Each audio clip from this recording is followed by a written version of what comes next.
So, good morning, girls. Today we are going to do stereotypes. Stereotypes यानी कि रूढ़ियाँ. इसका जो क्वेश्चन है वो ये है कि रूढ़ियों से आपका क्या अभिप्राय है, इसका संक्षिप्त में वर्णन करें. ठीक है. तो रूढ़ियाँ जो है ये आपकी काफ़ी हद तक प्रेजुडिसेस से रिलेटेड होती हैं. प्रेजुडिस के बारे में हम पढ़ चुके हैं, यानी कि जो पूर्वाग्रह होते हैं. तो रूढ़ियों से ही हमारा जो प्रेजुडिसेस जो हैं वो विकसित होते हैं.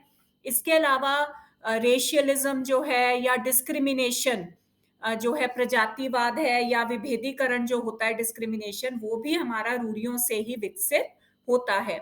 परंतु ये ज़रूरी नहीं है कि हमारे मन में अगर रूढ़ियाँ हैं तो ही प्रेजुडिस या रेशियलिज्म या डिस्क्रिमिनेशन विकसित होगा. कई बार डिस्क्रिमिनेशन या रेशियलिज्म से भी प्रेजुडिस और स्टीरियोटाइप्स विकसित हो सकते हैं. सो ऑल दीज जो फैक्टर्स हैं हमारी पर्सनालिटी के, वो सब इंटर रिलेटेड होते हैं. इसका मीनिंग क्या होता है स्टीरियोटाइप्स का? तो रूढ़ियाँ यानी कि स्टीरियोटाइप्स जो है एक प्रकार की मानसिक इमेज होती है किसी भी एक ग्रुप के बारे में. ठीक है. तो जैसे कि अगर मैं इसका एग्जांपल दूं कि जैसे कि आप लोग एक सांचा होता है, मोल्ड्स जिसको कहते हैं, जिसके जिसके आधार पर हम एक जैसी चीजों का निर्माण करते हैं. आपके घर में डिनर सेट्स हैं, है ना. फॉर एग्जाम्पल आपके घर में एक स्टील का डिनर सेट है जिसकी की सारी प्लेट्स जो हैं या जितनी कटोरियां हैं उस डिनर सेट की, सब एक ही साइज की हैं या एक ही डिजाइन की हैं. वो कैसे होता है? बिकॉज उनके सांचे या मोल्ड्स बने होते हैं. तो रॉ मटेरियल को हम उन सांचों में डाल देते हैं और फिर एक जैसे आकार की, शेप की या डिजाइन की जो प्लेट्स हैं या कटोरियां जो हैं वो निकलकर बाहर आती हैं. ठीक है. तो इस तरीके से हम इसको एक्सप्लेन कर सकते हैं रूढ़ियों को, कि जिस तरीके से ये धातु प्लेट होती है या सांचे जो बने होते हैं जिसमें एक एक फैमिली की चीजें जो है एक ही प्रकार की होती हैं, उसी प्रकार से रूढ़ियां भी होती हैं. तो समाज मनोविज्ञान में रूढ़ियों का सबसे पहला जो अर्थ जो है, मीनिंग जो है, वो लिपमैन ने हमें दिया था. ठीक है. उन्होंने इस कॉन्सेप्ट को का जिक्र किया था, या मतलब इसके बारे में हमें थोड़ा सा समझाया था. उन्होंने कहा था कि रूढ़ियों का मतलब क्या होता है? हमारे मन में बने हुए विचार. और ये विचार किसके लिए होते हैं? किसी भी एक ग्रुप ऑफ पीपल के लिए ये विचार होते हैं. ठीक है. ग्रुप यानी कि दूसरा जो ग्रुप होता है, ऑपोजिट ग्रुप जो होता है, आपके ग्रुप से हटकर जो दूसरा ग्रुप होता है, वो ग्रुप जो है वो जेंडर बेस्ड भी हो सकता है, वो रिलीजन बेस्ड भी हो सकता है, या फिर वो आपका भाषा से रिलेटेड, कलर से रिलेटेड, मतलब किसी भी तरीके से आपके ग्रुप का जो ऑपोजिट ग्रुप होता है उसके बारे में जो हम अपने मन में जो विचार करते हैं, या उनके बारे में जो हम अपने मन में धारणा बना लेते हैं, उसको हम रूढ़ियां कहते हैं. ठीक है. तो इसके बारे में कई साइकोलॉजिस्ट या मनोवैज्ञानिकों ने हमें एक्सप्लेन किया है. रेवन ने अपनी पुस्तक सोशल साइकोलॉजी में इसका जिक्र किया है, यानी कि किसी भी एक ग्रुप के बारे में जो हमारे मन में प्री कंसीव्ड नोशंस होते हैं, उसको हम स्टीरियोटाइप कहते हैं. तो या फिर सेकॉर्ड एंड बैकमैन की एक बहुत ही अच्छी डेफिनेशन है जो काफी प्रचलित है. कई मनोवैज्ञानिक जो है इस डेफिनेशन को मानते हैं, और उनके अलावा उनके अकॉर्डिंगली रूढ़ियां क्या होती हैं, यानी कि किसी भी एक ग्रुप ऑफ पीपल के बारे में सोचने का एक अतिरंजित रूप होता है जिसमें 3 बेसिक विशेषताएं पाई जाती हैं. यानी कि हम किसी भी एक ग्रुप के लोगों को उनके विशिष्ट गुणधर्म या स्पेसिफिक कैरेक्टरिस्टिक्स के आधार पर पहचानते हैं, और इसके बारे में ज्यादातर लोग सहमत होते हैं. एंड कोई भी अगर हमें व्यक्ति मिलता है उस ग्रुप से संबंधित, तो हम उन कैरेक्टरिस्टिक्स के आधार पर उसको देखते हैं या उसको परसीव करते हैं. मतलब वो कैरेक्टरिस्टिक्स हम उस व्यक्ति के ऊपर आरोपित कर देते हैं, उसकी इंडिविजुअलिटी या व्यक्तित्व का ध्यान नहीं रखते. ठीक है. इसका मतलब क्या होता है कि अगर हम ये कहें कोई भी एक ग्रुप ऑफ लोगों के बारे में, ठीक है, कि मुस्लिम फॉर एग्जाम्पल, हम मुस्लिम्स के बारे में हमारी सोच है कि वो आक्रामक स्वभाव के होते हैं। और वो कैसे, क्यों हमने ये एक इमेज बनाई है? बिकॉज जो हमने सुना है उनके बारे में, या पिक्चरों में देखा है, या फिर अखबारों में पढ़ते हैं, जैसे टेररिज्म को बढ़ावा देना। ठीक है, ज्यादातर जो टेररिस्ट एक्टिविटीज जो हमारे देश में हो रही हैं, वो मुस्लिम्स के द्वारा होती हैं। तो इस वजह से हमने मुस्लिम्स के बारे में ये अपने मन में एक विचारधारा बना ली है कि मुस्लिम्स जो हैं वो आक्रामक होते हैं। अब हमें अगर कोई मुस्लिम व्यक्ति मिलता है, ठीक है, हम उसको व्यक्तिगत तौर पर नहीं जानते, इंडिविजुअल तौर पर नहीं जानते, बट जस्ट बिकॉज हमने उसके बारे में ये धारणा बना रखी है, उसके ग्रुप के बारे में, जिस ग्रुप को वो बिलोंग करता है, मुस्लिम ग्रुप को वो बिलोंग करता है, उसके बारे में हमने ये धारणा बनाई है, तो हम उसको भी इसी प्रकार से परसीव करते हैं और उसके साथ उसी तरीके का हम व्यवहार करते हैं। जबकि जब हम उससे बातचीत कर रहे हैं या उससे हम इंटरैक्ट करते हैं, तो हमें ये प्रतीत होता है कि वो बहुत ही ज्यादा शांति प्रिय व्यक्ति है। ठीक है, उसके अंदर उस प्रकार का कोई एग्रेसिव या आक्रामक जो ट्रेड्स हैं, गुणधर्म है, वो उसके अंदर हमें प्रतीत नहीं हो रहे हैं। बट फिर भी जो हमारे मन में उसके बारे में जो धारणा बनी हुई है, प्री कंसीव्ड जो धारणा बनी हुई है, वो चेंज नहीं हो सकती। इसको हम रूढ़ी कहते हैं, इसको हम स्टीरियोटाइप कहते हैं। ठीक है, यानी कि रूढ़ियां क्या होती हैं? विशेषताओं का एक समूह होता है। ठीक है, कैरेक्टरिस्टिक्स का एक ग्रुप ऑफ कैरेक्टरिस्टिक्स होती हैं, जो एक समूह के सदस्य दूसरे समूह के सदस्यों के बारे में रखते हैं, और उसी प्रकार से उस ग्रुप के कोई भी व्यक्ति उसको मिलता है, उनको उसी हिसाब से प्रत्यक्षीकृत करते हैं। एक प्रकार का स्कीमा, एक विजुअल इमेज जिसको कहते हैं, मनोबंध, हम उस ग्रुप के बारे में, उस ग्रुप के लोगों के बारे में अपने मन में बना लेते हैं। और कोई भी हमें व्यक्ति उस ग्रुप का मिलता है जिसको हम व्यक्तिगत तौर पर नहीं जानते, तो उस स्कीमा के आधार पर हम उसको देखना शुरू कर देते हैं या उसको प्रत्यक्षीकृत करते हैं, और उसके अकॉर्डिंगली हम उसके साथ व्यवहार करते हैं। ठीक है, तो इसको हम रूढ़ी कहते हैं। और ये ग्रुप जो है जाति के आधार पर भी हो सकता है, रंग के आधार पर, भाषा के आधार पर, जेंडर के आधार पर, एक दो देश का दूसरे देश के लोगों के आधार पर।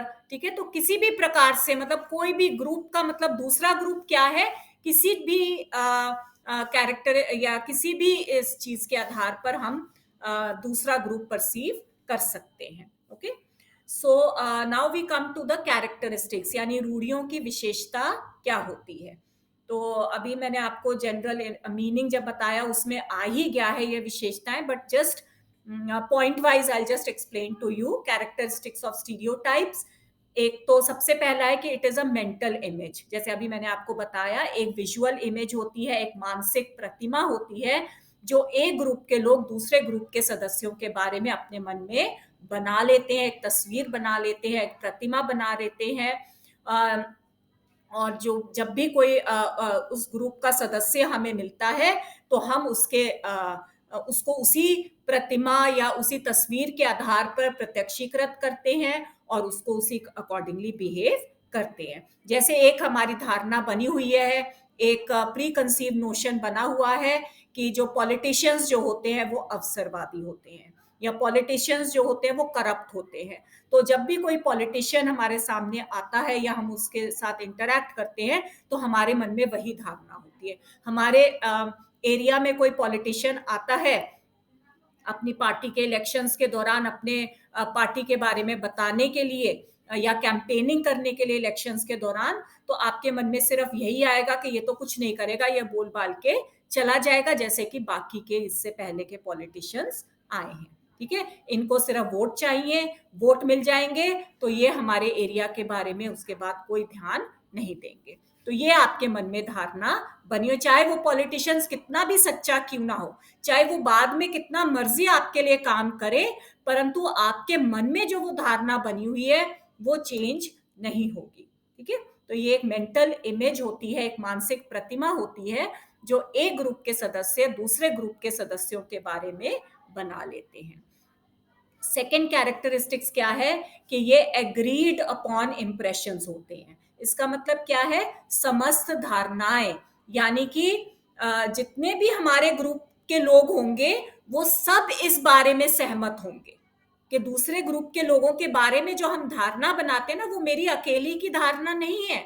मेरे जितने भी ग्रुप के लोग होंगे, जिस ग्रुप को मैं बिलोंग करती हूँ, यानी कि उस ग्रुप के जितने भी लोग होंगे उनके मन में वही धारणा होगी जो मैंने बनाई है। ठीक है, तो क्योंकि मेरी धारणा जो होती है मेरे ग्रुप के लोगों की धारणा से मैच करती है। ठीक है, यानी अगर हम हिंदू धर्म की बात करें या फीमेल्स की बात करें हिंदू धर्म में, तो हिंदू धर्म की लेडीज जो हैं, फीमेल्स जो हैं, वो ये धारणा रखती हैं कि हमारे पति जो हैं वो देवता हैं।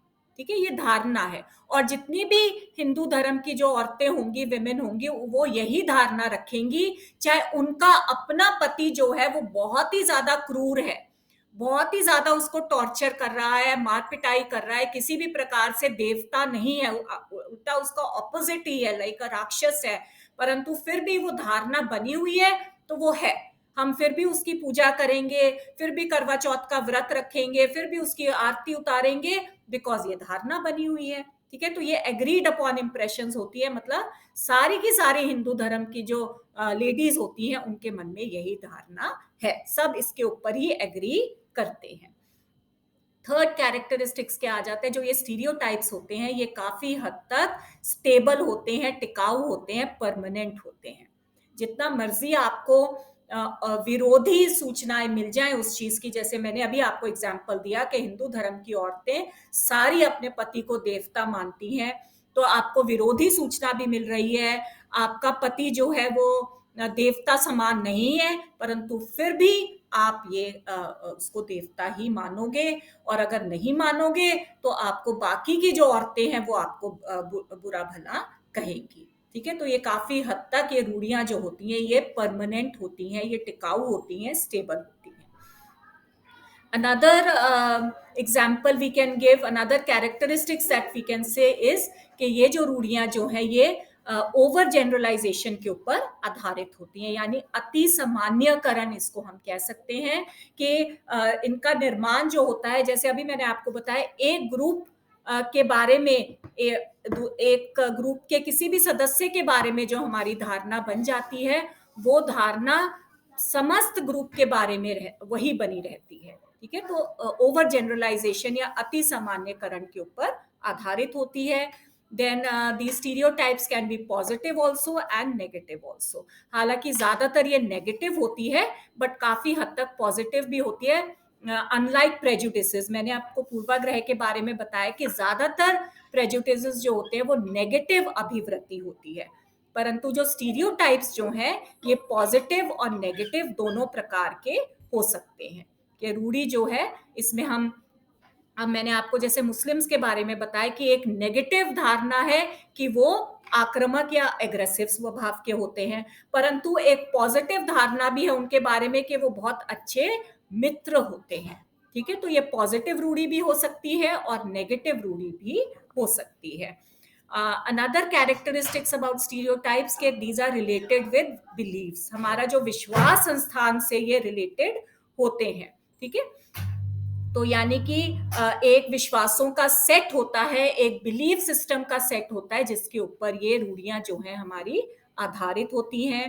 देन ये अर्जित या एक्वायर्ड होती हैं। कोई भी बच्चा माँ के पेट से रूढ़ियों को सीख कर नहीं आता, समाज में बॉर्न होता है, समाजीकरण की प्रक्रिया के दौरान, during the process of socialization, वो इन रूढ़ियों को अर्जित करता है, यानी जो उसकी फैमिली की विचारधाराएं हैं किसी भी दूसरे ग्रुप ऑफ पीपल के बारे में, उनको वो सीखता है या उनके अकॉर्डिंगली वो बिहेव करता है।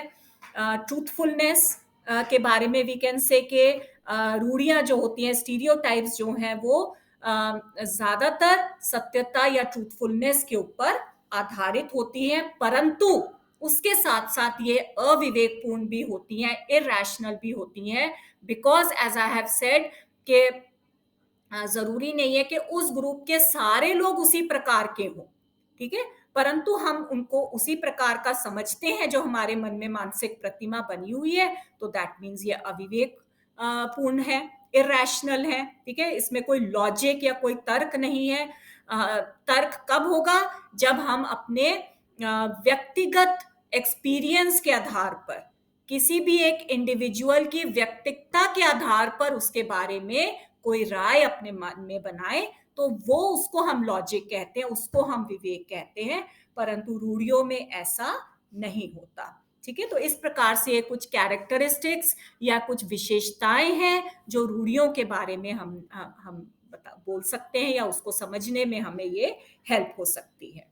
सो नेक्स्ट टॉपिक है इसका डिटर्मिनेंट्स या निर्धारक क्या होते हैं। रूढ़ियों के निर्धारक यानी कि किस प्रकार से ये हमारे अंदर डेवलप होते हैं, किस प्रकार से ये प्रतिपादित होते हैं। तो सबसे पहला डिटर्मिनेंट है इसका आपका जो एक्सपीरियंस, पर्सनल एक्सपीरियंस है, आपका एक्चुअल एक्सपीरियंस है, ठीक है। तो ये भी एक डिटर्मिनेंट होता है, एक इम्पॉर्टेंट फैक्टर होता है रूढ़ियों की डेवलपमेंट के लिए, कि जब हम किसी दूसरे समूह के साथ, किसी दूसरे समूह के किसी व्यक्ति के साथ हमारा कोई एक्चुअल एक्सपीरियंस होता है जो कि नेगेटिव है, ठीक है। तो हम उसके बारे में, उस व्यक्ति के बारे में हमने अपने अंदर नेगेटिव धारणा बना ली है, परंतु उसके साथ साथ जिस भी ग्रुप को वो व्यक्ति बिलोंग करता है, उस पूरे के पूरे ग्रुप के बारे में भी वो नेगेटिव धारणा हमारे अंदर बन जाती है। हम उसी गुणधर्म को उस व्यक्ति के ग्रुप के ऊपर भी आरोपित कर देते हैं। सेकंड डिटर्मिनेंट है, सेकंड निर्धारक होता है इमिटेशन या अनुकरण, ठीक है। जैसे अभी मैंने बताया कि बच्चा जो है सोशलाइजेशन के आधार पर समाजीकरण की प्रक्रिया के दौरान काफी रूढ़ियों को सीखता है, उसको हम अनुकरण या इमिटेशन कहते हैं। कि जब हमारी फैमिली के सदस्य इस तरीके का धारणा रखते हैं किसी एक ग्रुप के सदस्यों के बारे में, तो हम भी उनको इमिटेट करके, उनका अनुकरण करके उसी प्रकार की धारणा रखना शुरू कर देते हैं। देन अनदर फैक्टर आ जाता है आपकी परंपरा और लोक रीतियां। परंपरा और लोक रीतियां को क्या मतलब होता है? आपके जो ट्रेडिशंस होते हैं, जो आप सालों साल सुनते आ रहे हैं, ठीक है, पुराने टाइम्स में ही आप सुनते आ रहे हैं और वो आपके आगे आगे पास ऑन हो रहे हैं।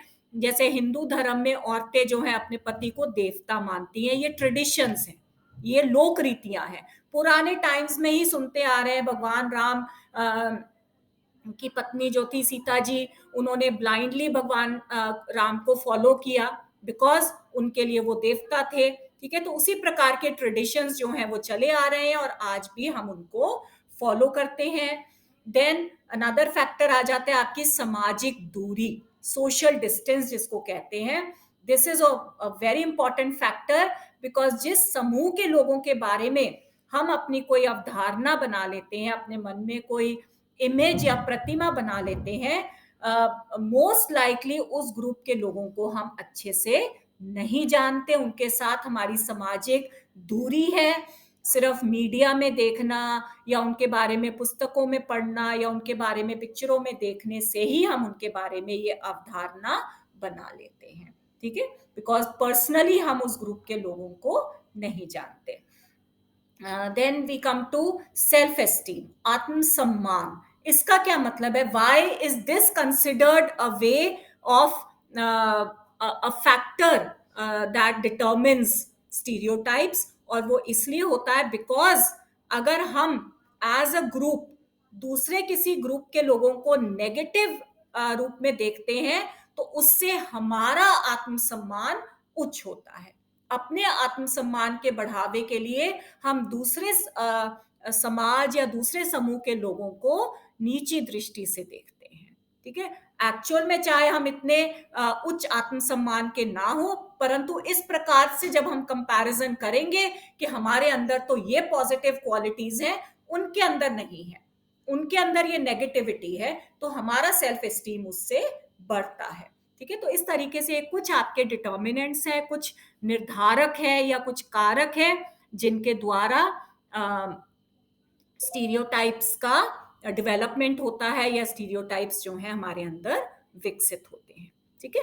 सो नेक्स्ट टॉपिक इसमें आ जाता है सिग्निफिकेंस। महत्व क्या है स्टीरियोटाइप्स का। अभी जैसे मैंने आपको बताया कि रूढ़ियां जो हैं पॉजिटिव भी हो सकती हैं और नेगेटिव भी हो सकती हैं, ठीक है। सो बोथ वेज है, तो इसलिए इनका हमारे जीवन में काफी महत्व भी होता है।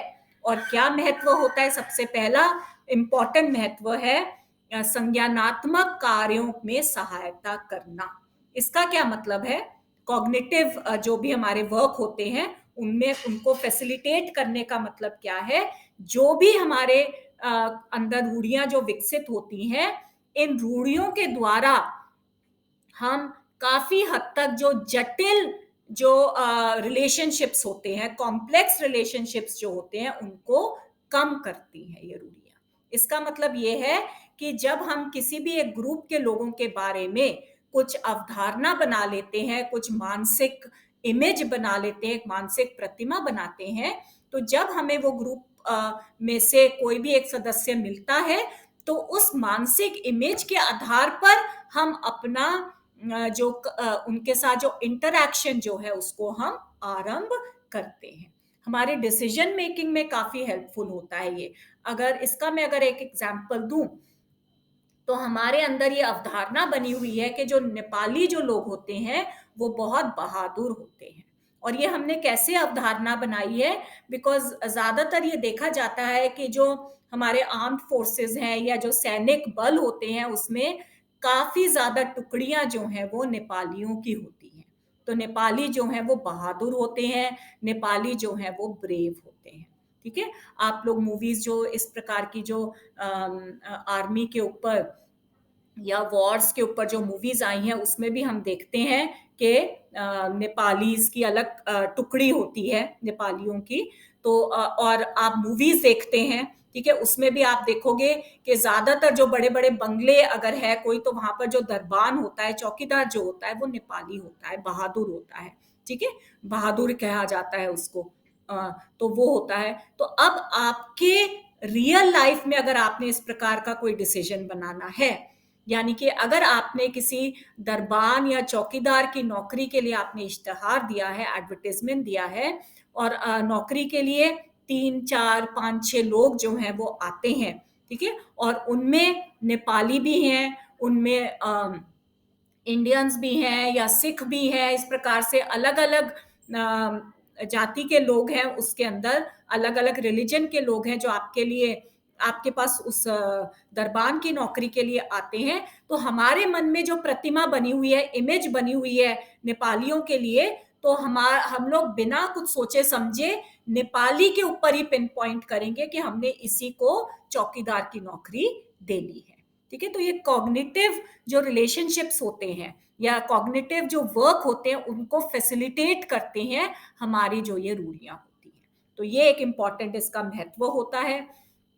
इसके अलावा हमारा जो कम्युनिकेशन जो प्रोसेस होता है, उसको ये काफी सरल बनाता है। दैट इज बिकॉज वही हमारी जो ये अवधारणा बनी हुई है या ये जो प्री कंसीव नोशंस होते हैं, इसके अनुसार हम दूसरे लोगों से बातचीत शुरू करते हैं। तो इसको रेवन ने सोशल शॉर्ट की भी संज्ञा दी थी। रूढ़ियां जो होती है एक प्रकार का सोशल शॉर्ट होता है, यानी कि जो भी निश्चित श्रेणियों के आधार पर रूढ़ियों जो भी हमने रूढ़ियां उनके ऊपर आरोपित करी हैं, उसके आधार पर हम अपना कार्य कर सकते हैं। जवान है, बूढ़ा है, फॉर एग्जाम्पल, ठीक है। एक जवान व्यक्ति जो है एक्टिव होता है या कोई भी कार्य है वो बड़ी आसानी से फुर्तीले से कर सकता है, और बूढ़ा व्यक्ति जो है थोड़ा स्लो होता है, समय लगता है उसको कोई कार्य करने के लिए। तो आपने किस प्रकार का कार्य देना है, तो वो जवान को दोगे या बूढ़े को दोगे।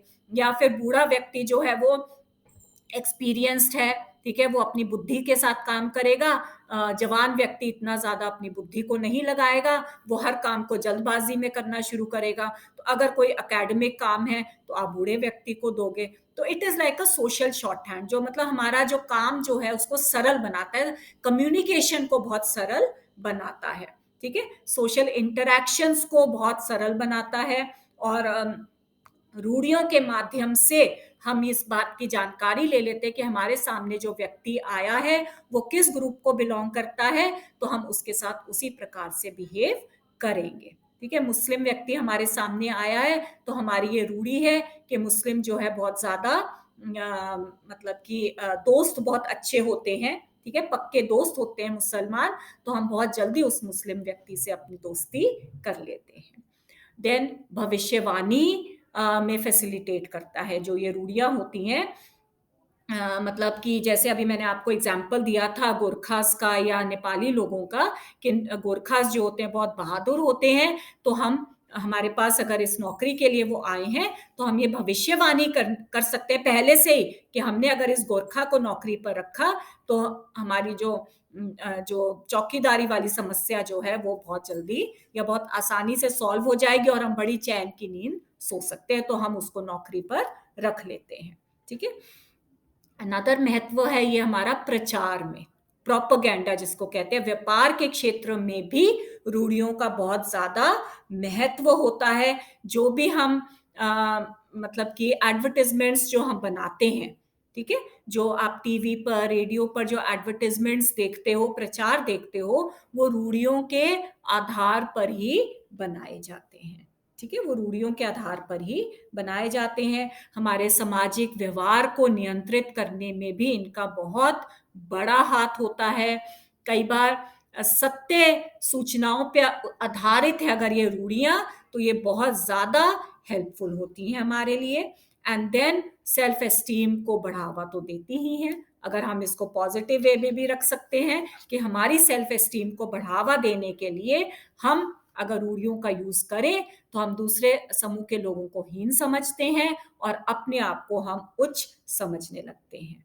और हमारे ग्रुप के, क्योंकि हम सारे एक ग्रुप के लोग जो हैं, दूसरे ग्रुप के लोगों के बारे में जो हमने निर्धारित करा है उसमें अगर हमारा एक मत हो रहा है तो इसका मतलब जिस ग्रुप को हम बिलोंग करते हैं उस ग्रुप के बारे में हमारी सॉलिडेरिटी है, एकता है, यानी हम अपने ग्रुप के साथ एकबद्ध हैं, हमारी इंटीग्रेशन है आपस में। तो इंटीग्रेशन को भी ये बढ़ावा देता है, सोशल इंटीग्रेशन जिसको कहते हैं। तो ये कुछ महत्व है, सिग्निफिकेंस है रूढ़ियों के बारे में, परंतु इनके नुकसान भी हैं। मतलब हमें ये नहीं कहना चाहिए बिकॉज इतना इम्पोर्टेंट है, इतनी इम्पोर्टेंस है रूढ़ियों की या स्टीरियोटाइप्स की, तो ये तो बनाने ही चाहिए अपने मन में, but no, it is wrong. आपने अगर रूढ़ियां बनानी है तो पॉजिटिव अगर थिंकिंग है तो इट इज फाइन, ठीक है, परंतु नेगेटिव रूढ़ियां जो है समस्त ग्रुप के व्यक्तियों के ऊपर नहीं थोपनी चाहिए। अपनी इंटरैक्शन उस नेगेटिव रूढ़ी के आधार पर हमें गलत नहीं करनी चाहिए, यानी कि बिना किसी एक व्यक्ति को इंडिविजुअल तौर से जाने पहचाने हमें उसको उस रूढ़ी के आधार पर आरोपित नहीं कर देना चाहिए कि ये मुस्लिम है तो ये एग्रेसिव होगा, ये टेररिस्ट होगा, ये आक्रामक होगा, या ये पॉलिटिशियन है तो ये करप्ट ही होगा, या ये अवसरवादी ही होगा। ऐसा नहीं होना चाहिए। या ये हिंदू धर्म में ये पति है तो ये देवता ही होना चाहिए, तो ऐसा बिल्कुल भी नहीं होना चाहिए। इंडिविजुअल कैरेक्टरिस्टिक्स या व्यक्तिगत जो हमारे ट्रेड्स हैं, गुण धर्म है, उनको ध्यान में रखकर हमें किसी भी व्यक्ति के साथ बातचीत करनी चाहिए या उसके साथ उसी प्रकार का व्यवहार हमें करना चाहिए। ठीक है, तो this finishes with your stereotypes chapter. So जो भी आपका क्वेश्चन आता है, क्वेश्चन एक ही बनता है, रूढ़ियों से आपका क्या अभिप्राय है, what do you mean by stereotypes, और इसका एक संक्षिप्त वर्णन करें, ठीक है, या संक्षेप में इसको डिस्क्राइब करें। तो उसमें आपने रूढ़ियों के बारे में सारा कुछ लिख देना है, रूढ़ियां क्या होती हैं, इसका मीनिंग क्या है। आप डेफिनेशन लिख सकते हैं कि लिपमैन ने सबसे पहले रूढ़ियों को एक्सप्लेन किया था, ठीक है, और उसके बाद आप सिकॉर्ड एंड बैकमैन की डेफिनेशन इसमें लिख सकते हैं। देन कैरेक्टरिस्टिक्स आप थोड़े से लिख दें, डिस्क्राइब कर दें, इसको प्रभावित करने वाले निर्धारक कौन से होते हैं, डिटर्मिनेंट्स कौन से होते हैं जो रूढ़ियों को विकसित करते हैं, डेवलप करते हैं, and then we come to significance, इसका महत्व क्या है। ठीक है, और महत्व से जरूरी नहीं है कि हमें रूढ़ियां अपने अंदर पालनी चाहिए, इनके नुकसान भी बहुत होते हैं, तो हमें इंडिविजुअल कैरेक्टरिस्टिक का ध्यान रखकर ही किसी भी व्यक्ति के साथ इंटरैक्शन करना चाहिए या उसके साथ अंतक्रिया करना चाहिए। Okay, girls? So thank you so much.